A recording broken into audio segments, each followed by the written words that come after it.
அடியே இதோ இப்போ போறேன் ரேஷன் கடைக்கு போயிட்டு 3000 rupees வாங்கிக்கிட்டு பாரு ஒரு பொறி. அப்படியே நீயும் நானும் பைக்ல லாங் டிராவல் போறோம். ஒரு பொங்கல் விற்போம். அந்த பொங்கல்ல நீயும் நானும் அந்த பொங்கல் விற்கிறப்போ உன்னோட மனசும் என்னோட மனசும் எவ்வளவு தித்திப்பா இருக்குதோ அதோட சேர்த்து அந்த தித்திப்பம் வாயில நான் ஓட்டுறேன். வாயை பொழந்துட்டே வரேன். ஏதாச்சும் பொம்பளை எது வச்சிருப்பானா? நீ வாயில ஊட்டுற அப்படியே அந்த பொங்கல் சட்டி கூட நக்கிட்டு தான் வரோம். இரு ஆத்தா நிக்குது. போய் ரேஷன் கடை வாங்கிட்டு அந்த 3000 rupees வாங்கிட்டு வரேன்.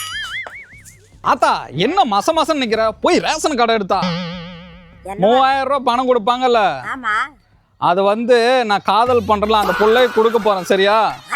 ஆமா, அது போய் எடுத்தா அவளுக்கு சேலை சாக்கிட்டு வளையல் இதெல்லாம் எடுத்து வருவேன். போய் எடுத்தா மாசம் நிக்காதப்பா.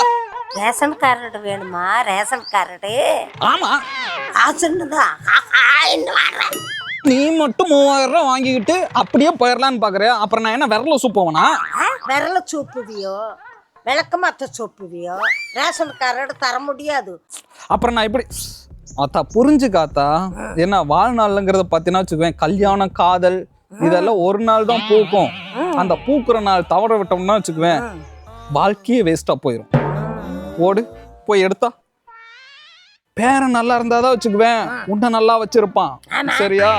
பேரனுக்கு கல்யாணம் காட்சியெல்லாம் பண்றதுக்கு முன்னாடி நீ ஆசைப்படுறதுக்கு முன்னாடி நானே கைகூடி கூட்டு வரேன் பாத்தியா? அதை நினைச்சு நீ பெருமைப்படணும். அந்த பிள்ளைக்கு நான் மனங்குளர செலவு பண்ணணும்னு நினைக்கிறேன். சரியா? அதனால உனக்கு போனா போகுது 3000 ரூபாயில ஒரு 500 ரூபாய் அது நீ வச்சுக்கோ. ஏதோ வாலிப பசங்க அப்படி இப்படி இருக்குன்னு மனசுல நினை. சரியா? ஓ சமத்தா போய் எடுத்தா ஓடு. வளர்ந்ததுதான் வளர்ந்த பொறுப்புள்ள பிள்ளையா இருப்பான்னு நினைச்சேன். கடைசியில பொம்பளை பொறிக்கா எங்க மனசை உடச்சிட்டியா? நானா இப்ப நீ போய் ரேஷன் கடை எடுத்தார. சரியா? நான் பணம் வாங்க போனோம், பூட்டிட்டு போயிடுவான். அப்புறம் ஒண்ணும் கிடைக்காது. போ போ, கரும்பு சலையை 2 வாங்கிட்டு வந்து உனக்கே தரேன். போ. ரேஷன் காரடா இந்த வாங்கிக்கடா ரேஷன் காரடா.